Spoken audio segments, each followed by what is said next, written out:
Na początek wbijemy się na prowincję, ponieważ chciałem zobaczyć pewne miejsce, gdzie byłem w zeszłym roku i nie dało się tam dojść. Zobaczymy, czy to naprawili. Jak nie, to jedziemy później do Bepu.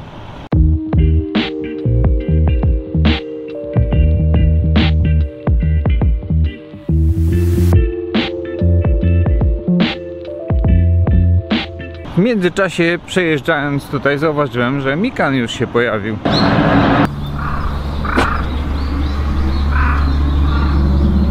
Bierzemy paczkę w takim razie za 100. Gdzie tu jest szynka tutaj? Tada! Coś pięknego, świeży Mikan. Sezon na Mikan uważam za rozpoczęty. Witamina C.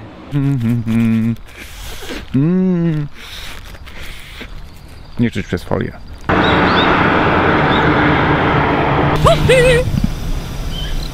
Po górach też podobno się nieźle pływa. A co?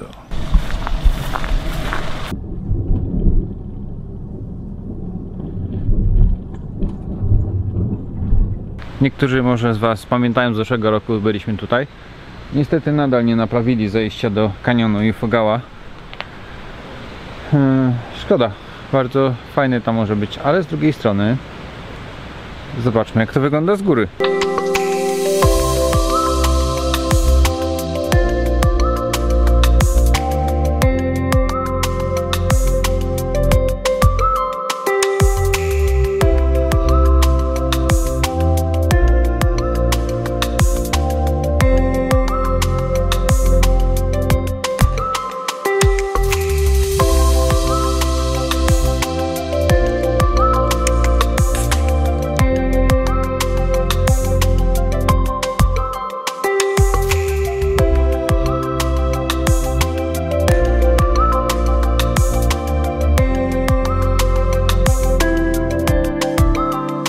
Ładnie, ładnie, ale jednak fajnie by było zejść tam na dół.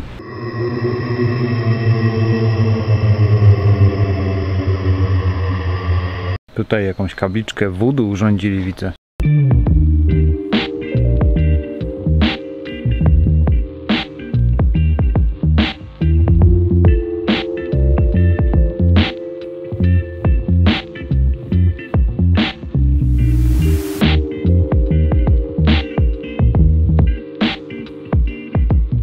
Zejdę to chociaż kilka metrów tymi schodami, zobaczymy, dokąd tu się da dojść.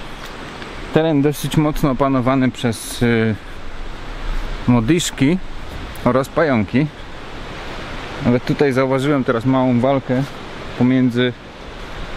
Dwie modyczki czaiły się na pająka, który miał olbrzymią sieć.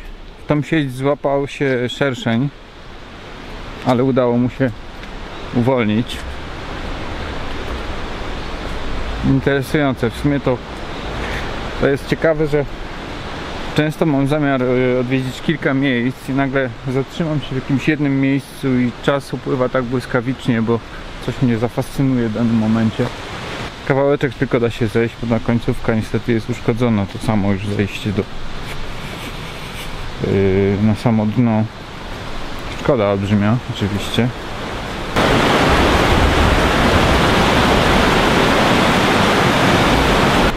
Więc to było jedno dojście, oczywiście zablokowane jest, zarośnięte już na maksa.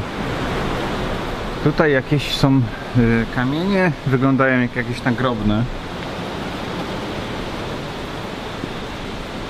Wygląda to na starą robotę.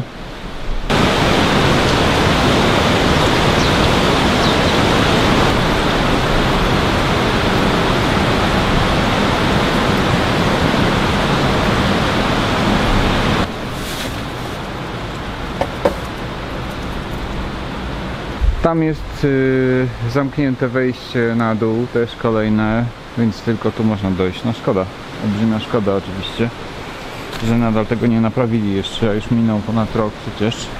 Głęboki jest ten kanion, dosyć głęboki i widać, że było kilka zejść, tak jak w zeszłym roku sprawdzałem, myślę, że nie ma sensu. Byłem też w kolejnym zejściu, też tam jest zamknięte, więc pewnie nie naprawili niczego. Ta część tutaj jest, zawaliła się.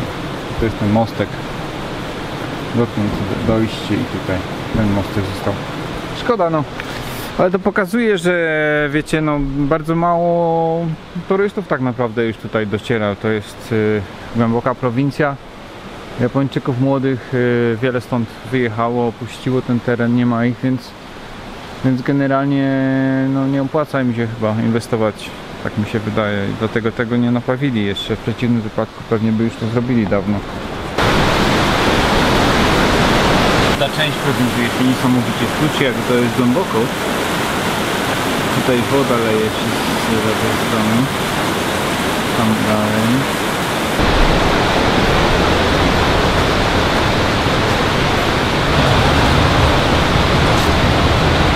Podjedziemy do Beppu teraz, bo tam mam wam do pokazania jeszcze parę miejsc i rzeczy. Odnośnie pogody jeszcze słóweczkę, bo przypomina mi się podobnie też z zeszłego roku listopad. Ponownie to pokazuje, jak szybko ten czas upływa tutaj. I też w pierwszym tygodniu listopada były takie temperatury 25 stopni w krótkiej koszulce. Można było chodzić.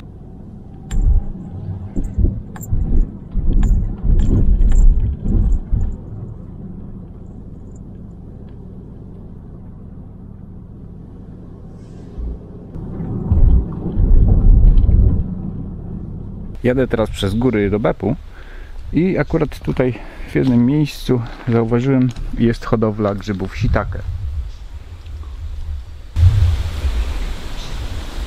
Powiecie, jaka hodowla grzybów? Przecież to jest drzewo do kominka, które jest tak ustawione, aby się suszyło. Otóż też tak pomyślałem w pierwszej chwili, kiedyś jak nie wiedziałem, ale dowiedziałem się, a poza tym widziałem program w japońskiej telewizji. Mianowicie wygląda to tak, że jest to jakiś specjalny rodzaj drewna. Tnie się go na takie właśnie bale. Następnie nadwierca się otwory w tych pniach. Są przygotowane specjalne drewniane korki, które są nasączone grzybem, które w te otwory właśnie się wkłada, wciska. Następnie ustawia się tak właśnie, jak to widzicie. I z tych zaszczepek, można by to chyba tak nazwać, z tych korków zaczynają kiełkować te grzyby, przebijają się przez pień, przez tą korę i wyrastają. Później za jakiś czas te wszystkie tutaj bale drzewa, które widzicie, będą miały takie na sobie grzyby shiitake. No i wtedy jest zbiór. Mam nadzieję, że może kiedyś uda mi się gdzieś spotkać jakichś farmerów w trakcie pracy albo porozmawiać na żywo, kiedy już te grzyby będą na przykład gotowe do zbioru, żebyście mogli zobaczyć, jak to wygląda. Oraz fajnie by było zobaczyć sam proces, jak oni to nawiercają i wkładają te korki. Ok, jedziemy dalej po przygody.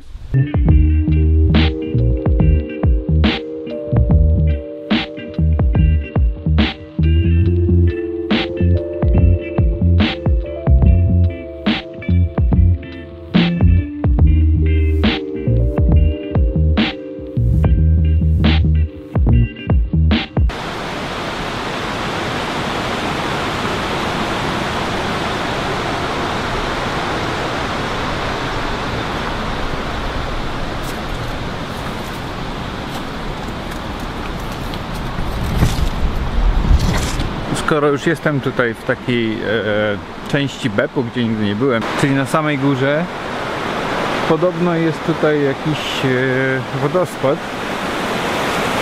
Jest strumień, prowadzi pod górę, czyli to by się zgadzało. Na mapie to wyszukałem, nawet było oznaczone, ale słabo, że jest to gdzieś tam za autostradą, która jest tu nad nami, więc zobaczmy.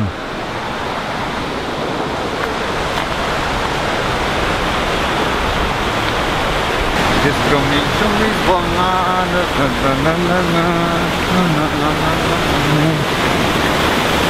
Piękne miejsce, co? Wszystko wskazuje na to, że jestem na tropie. Tylko tutaj strasznie mokro jest, leje się woda na ścieżce, a nad nami autostrada się rozciąga.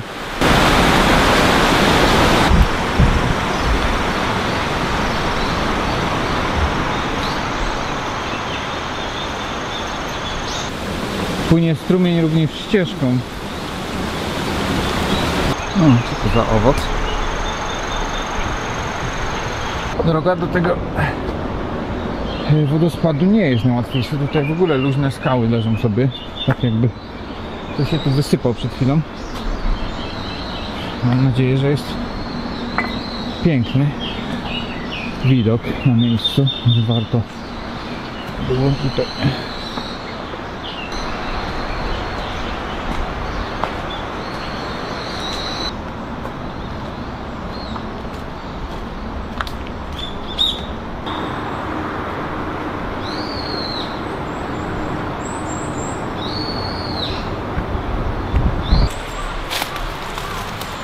Taking care, ale z jakiego powodu to nie wiem.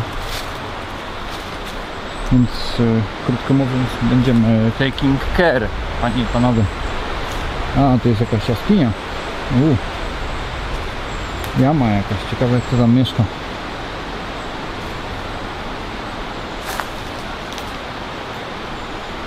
Chyba nie chcę wiedzieć kto tam mieszka. Może to właśnie ten napis po to był. Take care, bo tam smok na przykład wawelski. W sumie to nie wawelski, tylko bepuiński. To jest bardzo stromo generalnie. W dół tutaj może być srogi lot koszący, jeśli się ktoś na przykład by tutaj stoczył z tego. Co tam jest ta rzeka, przy której zaczynałem tą ścieżkę, jest bardzo głęboko też tam na dole. Okej.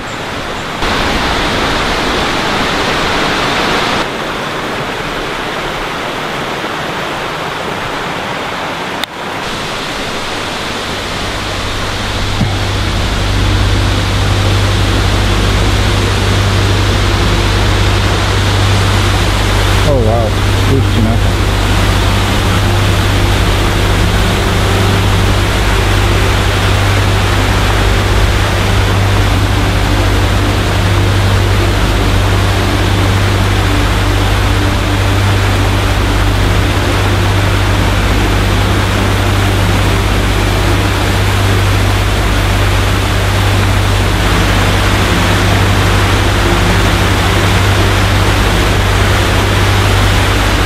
Powiem wam, moi drodzy, że w 100% warto było tu przyjść.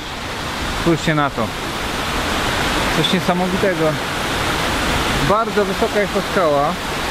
Generalnie stoję tutaj, myślę, że dobre 20 metrów od tej ściany i bryza jest bardzo mocna generalnie, więc prawdopodobnie na obiektywie też są jakieś już krople wody.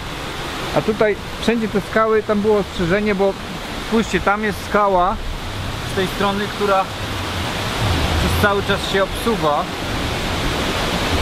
i odłamki grożą w każdej chwili zawaleniem, co zresztą widać tutaj, że też spore kawałki leżą tutaj już, a ponieważ było dosyć mokro w tym roku, no to sprzyja akurat tego typu odsunięciom.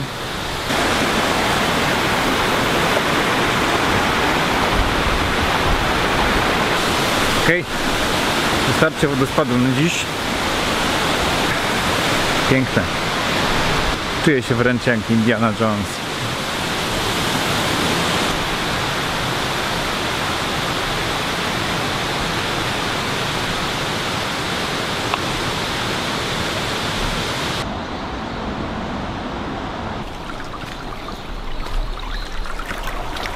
Kurczę, wybrałem inną ścieżkę powrotu z tego wodospadu, ale okazuje się, że jest sporo dalsza. Już widzę, że minąłem do miejsca dawno, to gdzie zaczynałem wejście z tej drugiej strony. No, nic się nie dzieje, jest pięknie.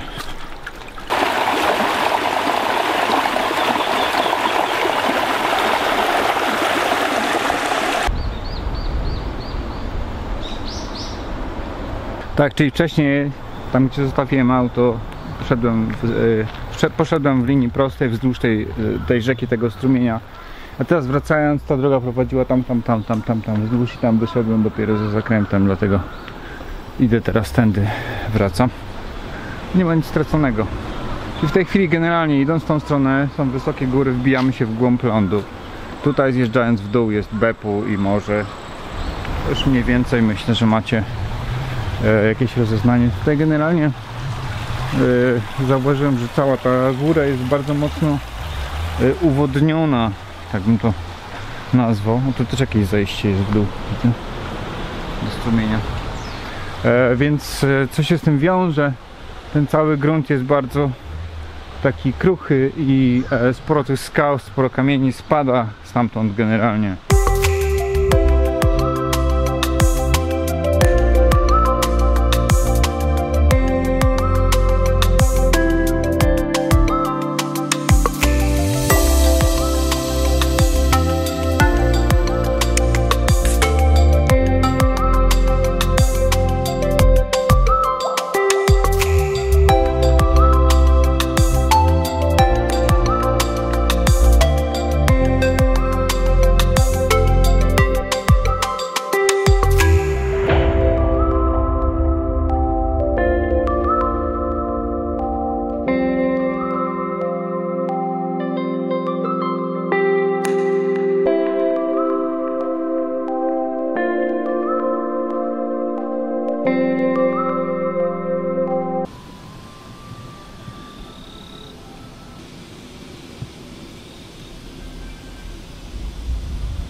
Wytropiłem coś interesującego, ale o tym kiedy indziej.